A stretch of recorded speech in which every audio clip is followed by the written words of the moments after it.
como era de esperarse, en realidad esta variante está ya presente en muchos países del mundo, en diversos continentes, y de lo que entendemos hace pocas horas, el día de ayer, se mencionó que también se había identificado ya esta variante en Ecuador.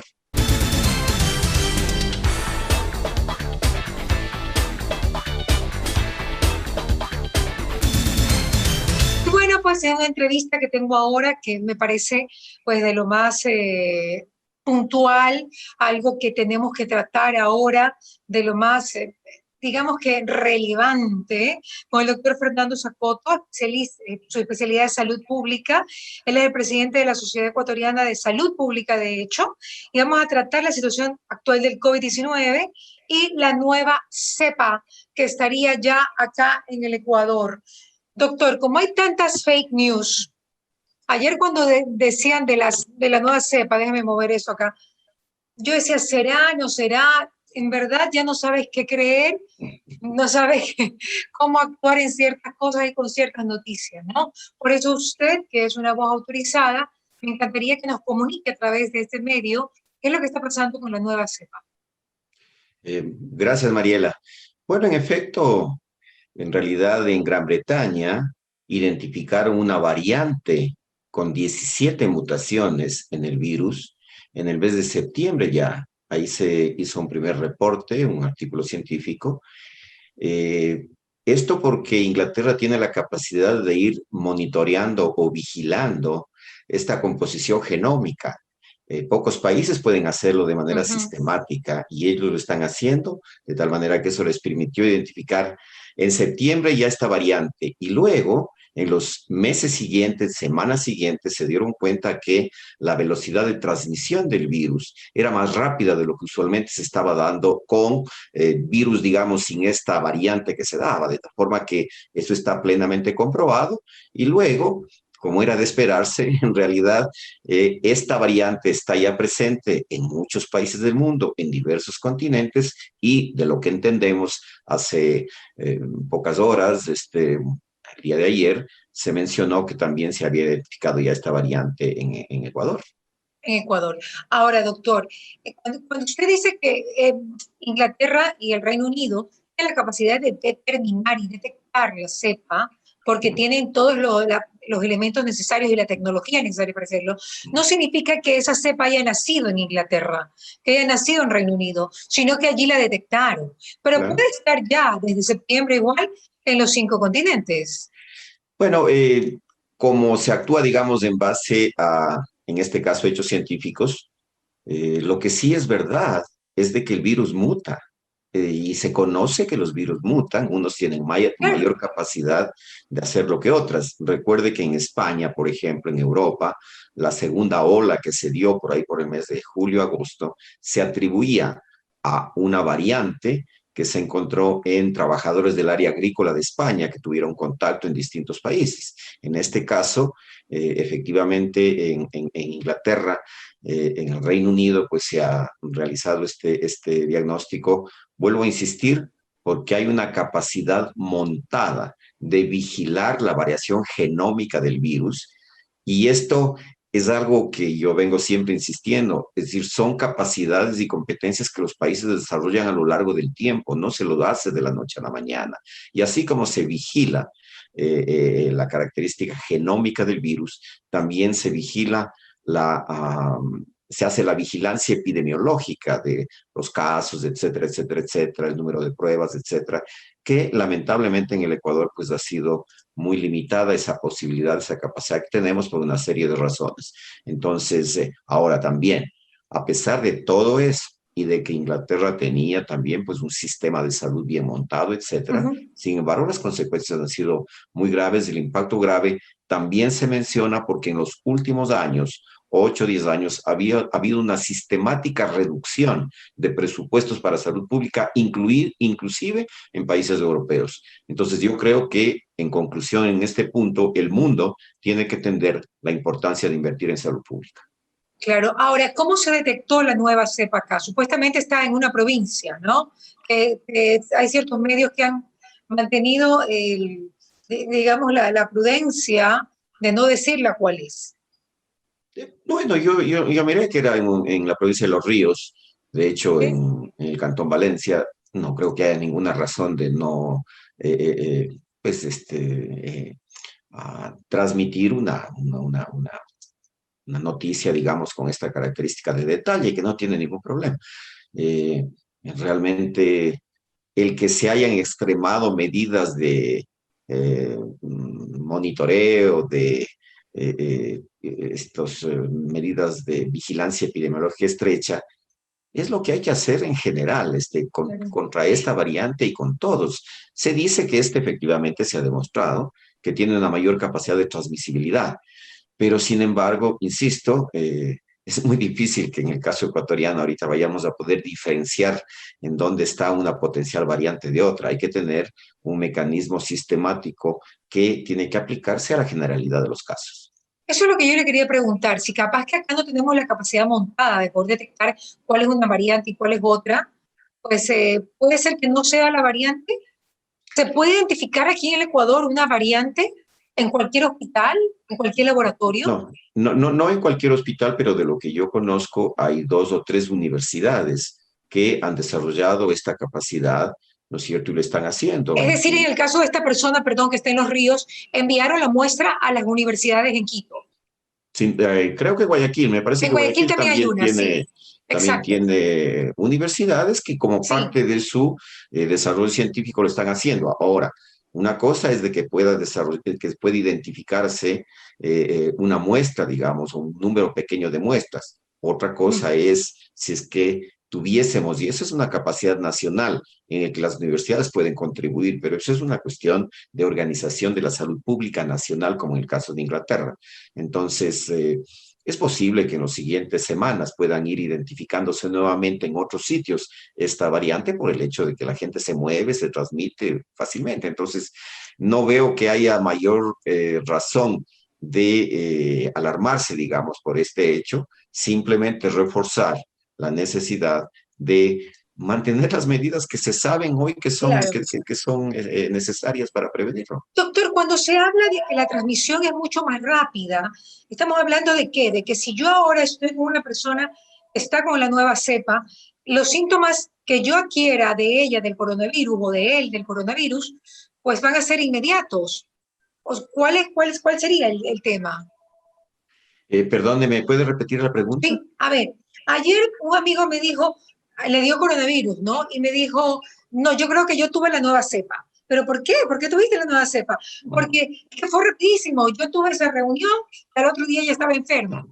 Eso no. es, o sea, es por el tiempo No, no, no. de tú adquirir, por decirlo de alguna manera, por el contagio de la cepa del coronavirus, o por qué, cómo se determina, cómo podemos determinar que es más contagioso.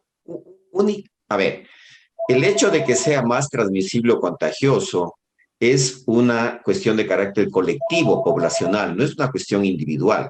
Es cuando uno identifica que en un tiempo determinado de casos compara que en situaciones normales, ¿no es cierto? En situaciones comparables, vale decir, si hago un número de pruebas Ya. uniforme y entonces resulta que hace 2 meses, haciendo un número de pruebas uniforme, yo Sí. tenía un número de casos, resulta que luego en la monitoreo que realizo tiempo después, en un mismo periodo de tiempo, con similar número de pruebas, entonces resulta que tengo mayor número de casos, entonces evidentemente puedo asumir que hay un factor que determina esa mayor velocidad de transmisión y de hecho en el caso de Inglaterra se ha demostrado que este factor R0 de transmisión es más activo y más rápido en esta variante. Por eso es lo que alertó respecto y por eso es lo que se atribuye a que de pronto, en el caso de Inglaterra, en los últimos 2 meses, por ejemplo, hubo un número significativamente más alto que el número de casos que hubieron en los 2 meses anteriores.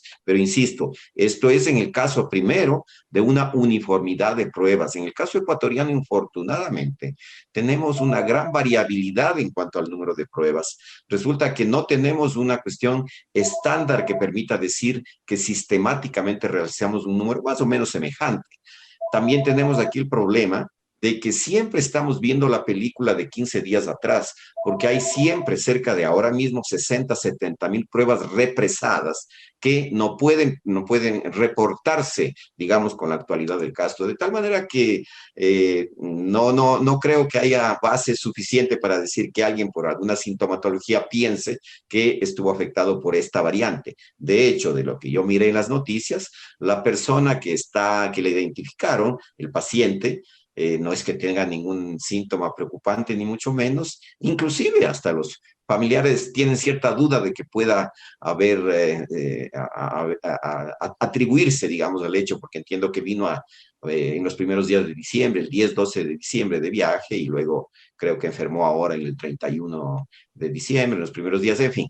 En definitiva, esas son suposiciones que no pueden tener una base cierta. Lo único es tener este sistema de vigilancia epidemiológica y entonces sí, cuando uno mira poblacionalmente las variaciones, puedes llegar a ciertas conclusiones, como digo, en el caso de Inglaterra sí se comprobó y en el caso de otros países también se ha comprobado que es posible que la mayor circulación de este tipo de virus sea responsable del incremento de los casos en las últimas semanas. Pero eso quiere decir que si este es un virus que se reproduce tan rápidamente, se doblarán los casos de coronavirus y también se doblarán los fallecimientos. En la medida que esta variante, digamos, pase a ser la dominante, pero yo creo que no podemos decirlo eso en el caso ecuatoriano. Es decir, eh, cierto es que luego la circulación, una vez que ingresa, ¿no? Yo hago una rememoranza. Cuando se dijo que el primer caso en Ecuador era el 29 de febrero con una señora que se la identificó, De los pero en realidad, ríos, de los ríos, sí, de los ríos. pero en realidad es altamente probable, casi seguro, que ya hubieron ingresos a Ecuador que no fueron identificados muchas semanas anteriormente, y eso fue uno de los factores que determinó la situación explosiva y realmente dramática de Guayaquil. Yo me acuerdo que hubo un paciente oriental, no sé si de la China, de Japón, no sé de dónde, que estuvo en vigilancia en Quito. ¿Usted Ujú. recuerda ese primer Sí, paciente desde antes de la paciente identificada como cero acá en Guayaquil? sí, sí, fue un caso que luego se descartó porque no era por COVID-19, por SARS-CoV-2.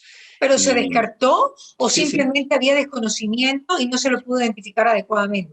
No, yo creo que en ese caso, como en este, es decir, de haber dicho oficialmente que el 29 de febrero fue el caso cero, realmente no corresponde a la realidad. Es decir, es un hecho que hubo una circulación mayor, sobre todo en Guayaquil, por el hecho de que hubo era momento de gran movilidad, es decir, mucha gente regresaba de vacaciones en Europa o personas que viven acá, que también tienen familiares allá, hubo una mayor circulación. Entonces, eso es lo que uno puede decir. En definitiva, no hubo una capacidad diagnóstica oportuna, como no la hubo en muchos países, hay que decirlo, pero también hay que reconocer que esta deficiencia de identificación oportuna de una epidemia, de un virus, este y otros, depende de la solidez de un sistema de salud pública. El sistema de salud pública ecuatoriano crónicamente ha sido debilitado, pero en particular en los dos últimos gobiernos, por una serie de razones, se ha debilitado más. Entonces, en definitiva, hoy, con esta variante, con el tipo de virus que estaba circulando anteriormente, con las que eventualmente puedan venir, porque el asunto de la vacuna va a demorar, pues no puede relajarse a propósito de una promesa de vacunación, no puede relajarse de manera alguna las medidas, porque eso sí nos va a generar una gran dificultad, más allá del tipo de mutación, del tipo de virus, por el hecho de que pueda, y parecería, y eso es una cosa que el gobierno tiene que alertar, y yo creo que los medios es importante que lo hagan, ¿no es cierto? Que hasta que no haya una cobertura útil de vacunación, 60-70% de la población se ha dicho, pues no existe esa protección colectiva y por tanto, yo creo que puedo decirlo con toda frontalidad. Todo este año debemos mantener seguramente las medidas de precaución para impedir la transmisión del virus. Claro. Doctor, ¿se sabe algo sobre si la vacuna va a cubrir a la nueva cepa Esa o es a las otra... diferentes cepas? Porque en Ajá, realidad empezamos con una cepa, la de sí, Wuhan, pero después fue evolucionando, ¿no? Y de hecho, en una entrevista que hago en agosto, un médico me dijo, bueno, es que ya hay como 23 cepas. sí, Entonces, y ahorita sí. esta cepa es la que ha causado más temor porque pareciera que vino bastante diferente. Pero cepas hay un montón. Pero esta nueva cepa, que es la que está, digamos, poniendo nervioso al mundo, va a ser cubierta con la vacuna, con la de Pfizer, Moderna, de Johnson, AstraZeneca. La información que han dado tanto los fabricantes como los ministerios de salud de los países es que se presume que por la naturaleza misma de la vacuna, de la producción, de la fabricación de la vacuna, Ajá. se dice que está en capacidad de cubrir a esta mutación. Sin embargo, también los mismos fabricantes han dicho que en un momento dado, como pasa con influenza, dado que el virus muta con mayor frecuencia, con más rapidez, será necesario que en un momento dado también los fabricantes y productores de vacunas puedan tener este tipo también de variantes de respuestas. Y eso pasa, por ejemplo, en influenza, que se comenzaba con una y luego hay dos, tres y cuatro que se van monitoreando regularmente y van produciéndose. Por tanto, los laboratorios han de estar atentos junto con los sistemas de monitoreo de los países para alertar de manera oportuna y también ellos, dado que la tecnología existe, eso sí me parece importante, dado que existe la tecnología que es nueva ahora, ¿no? Esta fabricación de vacuna por, en definitiva, intervención a nivel Uh -huh. genético, es diferente a la que había anteriormente. Hay otras vacunas que siguen siendo lo tradicional, que era inyectar virus vivos atenuados o virus Claro, muertos o virus de animales semejantes, ¿no es así es. cierto? Y se generaba la respuesta inmunitaria del organismo humano. En este caso es una variante tecnológica diferente de altísima especialización científica, lo cual me parece que es importante. También ciertamente es algo relativamente nuevo para vacunas, a pesar de que la tecnología existía para medicamentos, por ejemplo, de tal forma que creo yo que en definitiva Sí lo cubriría. sí lo Por la cubriría. forma tan avanzada en que fue realizada la Sí. vacuna.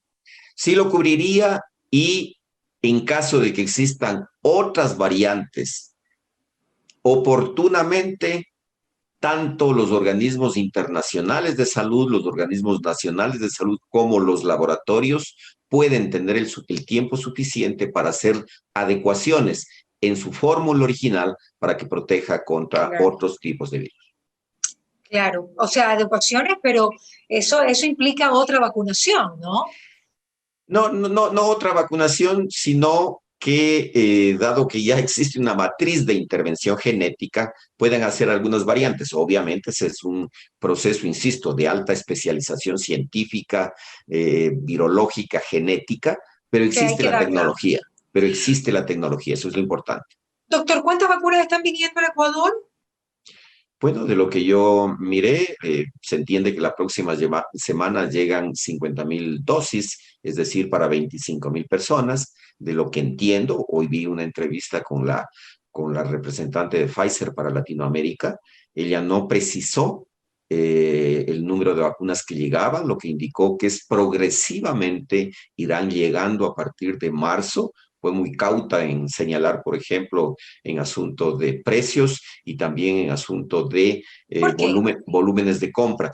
Bueno, ella lo mencionó porque era parte de acuerdos que tienen una cierta confidencialidad, pero lo que yo presumo, y ella lo dijo muy explícitamente, es que no es que, o sea, que se va comprando a medida que van llegando.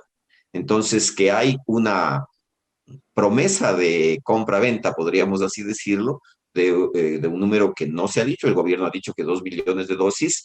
En fin, esas son precisiones que yo sí creo que el gobierno debe hacerlas de manera categórica. debe decir para que las personas tengan certezas de cómo es lo que se va a proceder. Estamos también en un periodo, como sabe, de periodo de transición electoral, que es un periodo que genera una complejidad adicional, de tal forma que creo que todo eso se vence con transparencia, Claro, con el gobierno información es amplia y con así es. detalles, porque es que en Ecuador no hay un plan de vacunación técnicamente bien detallado y bien conocido. Un plan que identifique objetivos, metas, estrategias, recursos, responsables, puestos, detalles, cadena de frío. Bueno, todo eso tiene que hacerlo. Yo creo, yo entiendo que es complejo, no estoy cuestionando. Lo que Es estoy complejo. diciendo es que por la complejidad mismo del caso, tómense su tiempo, pero ya es momento de Exacto. que digan con precisión cuáles son estas características de este complejo plan de vacunación. Nunca ha habido un plan de vacunación No, más complejo en el mundo que lo que así estamos es. viendo. Por Ese es el tanto, tema. creo que Claro. es necesario Lo que podemos esta decir es que el gobierno sí transparencia. lo veo a través de todas las comunicaciones comprometido a que lleguen esas vacunas. Ahora, la forma en que van a llegar, doctor, hágamelo entender. Usted me dice que las vacunas están en una compra y venta con el mundo entero, ¿no? Se siguen fabricando, Sí, ¿cierto? Siguen sí, fabricando, o sea, los sí. laboratorios no paran de fabricar, me imagino. Sí, sí, claro, porque la demanda es de miles de millones de personas. Es Claro. decir, es una cifra gigantesca. Recién hubo la noticia que, por ejemplo, algunos países de la Unión Europea estaban ya comprando la producción de vacunas del año 2021. Estaban comprando un alto porcentaje. Entonces, por esa razón, y también para evitar en lo posible el que la vacunación y el acceso a la vacuna se convierta en un factor que aumente las desigualdades sanitarias en el mundo entre países con mayor y menor desarrollo, con mayor y menor capacidad económica de compra, es lo que debe recurrirse, por ejemplo, al mecanismo COVAX de la Organización Mundial de la Salud COVAX, para que COVAX. pueda, en definitiva, asegurar que llegue a los países de menor condición económica, porque de lo contrario va a ser terrible. Tanto tienes, tanto ganas, tanto tienes, te permite vivir o no. Eso no puede ser en salud pública. Claro, pero COVAX está comprometido mundialmente para que África se vacune y todos los países pues, que no son industrializados, del tercero, cuarto, quinto mundo, obtengan su vacuna. Eso sí es un compromiso que lo he leído y que sé que se está dando y con diferentes fundaciones pero muy importantes del mundo entero, mi querido doctor. ¿Sí? Eso también tranquiliza. De hecho, tengo entendido que COVAX, que creo que está en unión, si usted me corría, no sé si con UNICEF, diría Sí, es yo, verdad. con UNICEF, pues están también enviando previamente a los países que no están en la capacidad de almacenar vacunas, están enviando pues equipos adecuados para poder tener en congelamiento las vacunas y que todas lleguen al fin que todos queremos, pues no, que se vacune la población. Claro, ahora en eso también hay que mirar un poquito el costo-beneficio, es decir, si es que, por ejemplo, un gobierno decide eh, mantener y fortalecer estas medidas de prevención conocidas, con lo que ya sabemos, distanciamiento físico, mascarilla, lavado frecuente de manos con agua y jabón. Y esperamos, por ejemplo, a la vacuna que es más adaptada a nuestros medios y a nuestras facilidades tecnológicas de mantenimiento. Por ejemplo, la vacuna de De Moderna, AstraZeneca, Oxford, por ejemplo, que también. se mantiene a temperatura normal de entre 2 y 8 grados centígrados de refrigeración. Entonces, también los países tienen que combinar este tipo de estrategias y me Claro, parece que la Organización Mundial de la Salud en este caso juega un rol bien importante que hay que fortalecerlo para que entonces ese determinarse. sea un buen comprador también en volumen que negocie con los laboratorios. Mire que en este caso también estamos asistiendo a intereses económicos, pero descomunales, que están en relación con justamente los laboratorios que finalmente también, más allá de que han hecho un esfuerzo científico, ¿quién lo duda? Pero también tienen intereses económicos que Claro, la salud pública tiene que regular para que no sea el interés económico el que prime, sino que sea el beneficio general de la salud pública, claro. sobre todo en países y personas de menores condiciones económicas. Doctor, usted que es especialista en el tema de salud pública, que es tan interesante la salud pública, ¿no? Porque es algo mucho más amplio. ¿Cómo es la cadena de frío la vacunación. Hablemos de la de Pfizer, que necesita 70% bajo cero, o sea, menos 70 grados. Exacto, bajo cero, menos, ¿no? Entonces llega esta vacuna, me imagino, que congelada. COVAX o quien sea, el gobierno, las entidades, bueno, privadas, como sea, no digamos quién, ya tiene todo listo para recibir a esas vacunas que vienen congeladas, ¿no? Me imagino que vienen en esas pipetitas, ya cada uno con su vacunita, perfecto, llegan las vacunas que lleguen a cada país. Después, ¿cómo se hace para inocularla en el ser humano? ¿Se descongelan? ¿Se ponen en baño María? O sea, ¿cómo es el tema? Es que no lo entiendo. Si viene tan congelada, ¿cómo después se hace líquida y se introduce en nuestro cuerpo? Ok. En el caso de la vacuna Pfizer, ¿no? Que tiene esta necesidad de mantenimiento, el laboratorio se compromete a entregar en el sitio que el país le dice, con todas las garantías del caso, con una trazabilidad también de todo el proceso, desde que se fabrica hasta que se transporta y llega al país destinatario. Luego de eso, hay naturalmente la coordinación con el gobierno nacional y hay un periodo de una semana aproximadamente en la que la vacuna puede mantener toda su eficacia entre 2 y 8 grados centígrados. Es decir, hay una ventana de alrededor de 8 días en las que efectivamente pues ya se puede vacunar con toda la seguridad. Claro, naturalmente, obviamente, porque vienen en unos envases, digámoslo así, de hielo seco, que es de alta tecnología, pero que es responsabilidad del laboratorio. Entonces, llega al Ecuador y claro, también debe haber ahí igual un mecanismo de trazabilidad perfecto a efectos de identificarle todo el camino hasta que llegue a la persona que le vacuna. Entonces hay que verificar todos estos aspectos, es complejo y también viene esa capacidad organizativa que, insisto, es compleja, pero que también es parte del desarrollo de la salud pública. Y déjeme decirle que el Ecuador sí ha tenido un prestigio y una experiencia de vacunación. Históricamente, aún en condiciones de mucha dificultad, debilidad económica, el país ha tenido un buen récord, digamos, de coberturas de vacunación infantil, sobre todo, que pues ha sido de mucha utilidad. Bueno, esta es la primera vez que se va a vacunar adultos, ¿no? Así masivamente. Sí, bueno, también acuérdese que la influenza también, por ejemplo, se vacuna. Pero no es masivo. Quien quiere ponérsela, se la pone. Bueno, la verdad es que debería haber una mayor protección también, pero es verdad, es decir, no se da en la medida que debería darse. Ojo, en Estados Unidos se vacuna sistemáticamente a millones de personas cada año. Acá también hay el problema económico por el costo de la vacuna y también por todo este sistema, por todo el debilitamiento de la salud pública. La vacuna es uno de los recursos más importantes que se ha descubierto en el mundo para la salud pública y eso no debe descuidarse y el Ecuador tiene que recuperar la capacidad que históricamente ha tenido.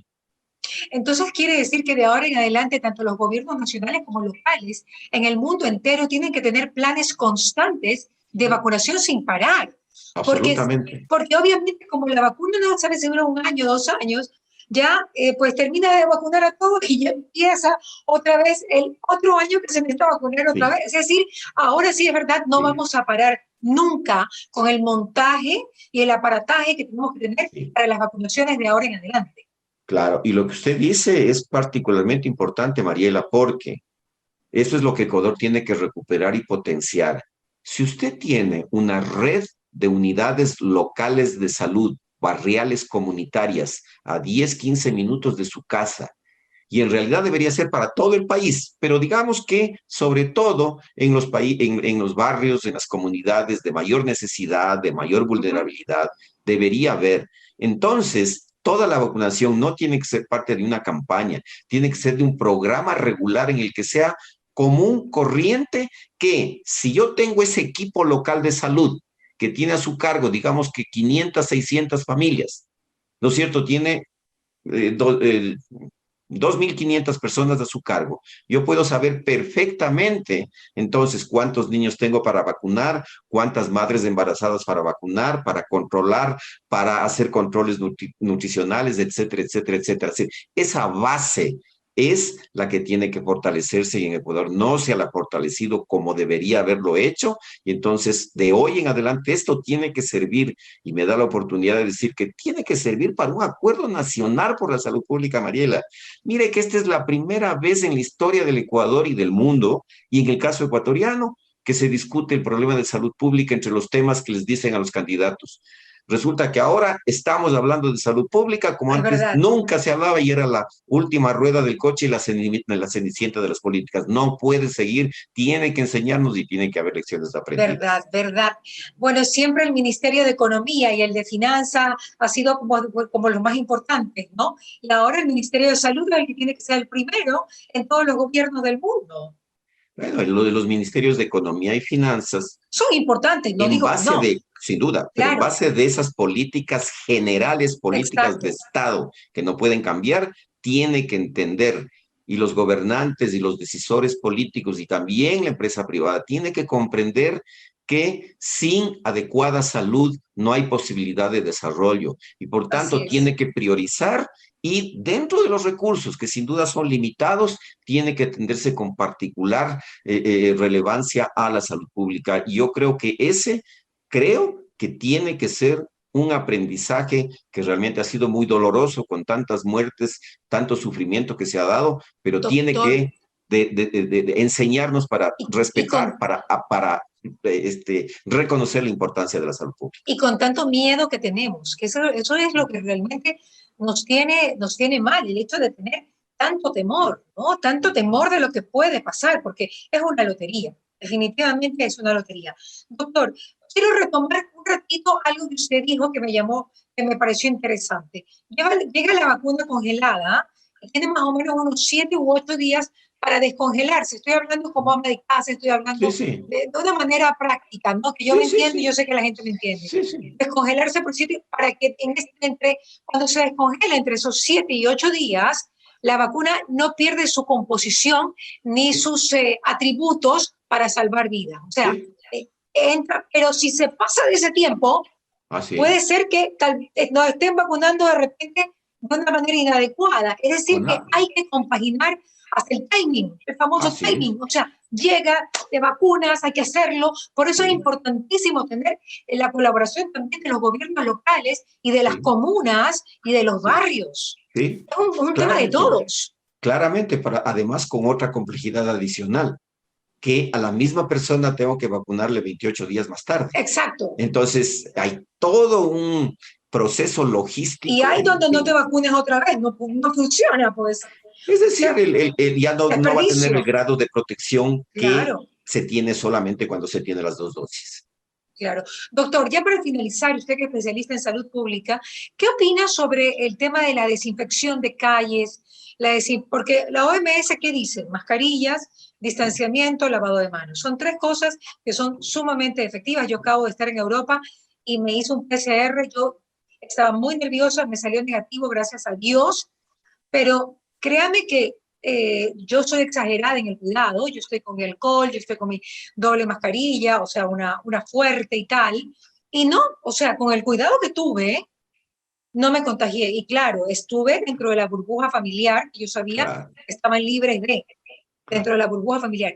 Pero le pregunto, este tema de desinfecciones en los barrios, en las ciudades, Mm, o que se ve tanto, no solamente aquí, sino también allá, ¿no?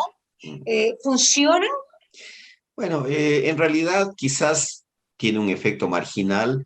Se sabe, ¿no es cierto?, que el virus no es que sobreviva. En realidad el virus es una materia inerte, ¿no es cierto?, que solamente cuando ingresa al organismo de una persona tiene la capacidad de multiplicarse. De tal manera que creo que en alguna medida se justifica, pero realmente lo fundamental son esas cuatro medidas: Ya, distanciamiento físico, uso de mascarilla, lavado frecuente de manos, desinfección y evitar estas concentraciones en sitios que no tengan ventilación, cerrados, oscuros y con personas sin protección y mucha gente ahí concentrada. Ese son los cuatro elementos que tiene que primar. observarse y probablemente si se observa adecuada y disciplinadamente podamos superar y hacerlo, pues, como en su caso, con la burbuja también, respetando todo eso, mantenerse a salvo. ¿Y por qué Y no, en otras épocas, doctor, sí servía el tema de las desinfecciones en calles? bueno, ¿Porque porque eran mosquitos? ¿Porque eran otro tipo de...? porque es otro tipo de mecanismo de transmisión, ¿no es cierto? Por el caso de enfermedades vectoriales, paludismo, dengue, otros, entonces tiene otro mecanismo que determina esta importancia. En este caso, insisto, las 4 medidas son las más importantes. Pero mi sentido común me dice, entre más limpio esté mi barrio, Eso mi sí, ciudad y todo, eso mejor, sí. pues. Y si la quieres desinfectar, porque bueno, yo Eso creo es que otra todo cosa, es decir, suma. que absolutamente, es decir, la limpieza, la higiene, tanto personal, familiar, comunitaria, por supuesto que es una base importante para la salud, ¿quién lo duda? Bien, exactamente, doctor. Doctor, un gustazo, como siempre, estar con usted. Gracias por estar con nosotros en Mariela TV y también aquí en Radio Fuego 106.5. Un abrazo y, si Dios lo permite, nos oímos muy pronto. Seguimos aprendiendo de la vacuna, no paramos de aprender. La gente me dice, ¿por qué sigues hablando del COVID? Porque esto continúa. Sí, Porque esto sí, continúa, porque cada día aprendemos más, porque sí. cada día salen cosas nuevas. Así es, efectivamente. Si me permite, para cerrar y agradeciéndole mucho, también invitar a la Sociedad Ecuatoriana de Salud Pública, impulse el Acuerdo Nacional por la Salud Pública. De hecho, la próxima semana, el 20 y el 21, vamos a tener sesiones con los candidatos a vicepresidentes, algunos para presidentes y asambleístas, justamente para comprometerles. Así que le invito desde ya para que pueda acompañarnos y también invitar a los distinguidos radioescuchas Mándeme el Zoom que yo entro. con absoluta seguridad. Muchas gracias, Mariela. ¿Qué pasa con Mariela? Llegó a ustedes gracias al auspicio de UTEC, Nature's Garden, Senel, Pharmacies, McDonald's, Claro, Produbanco, Ceviches de la Rumiñahui, Urbaceo, Unidad Educativa Paul Rivet, ATM, Maggi y Prefectura del Guayas. Que vuelvan los besos, las risas, las voces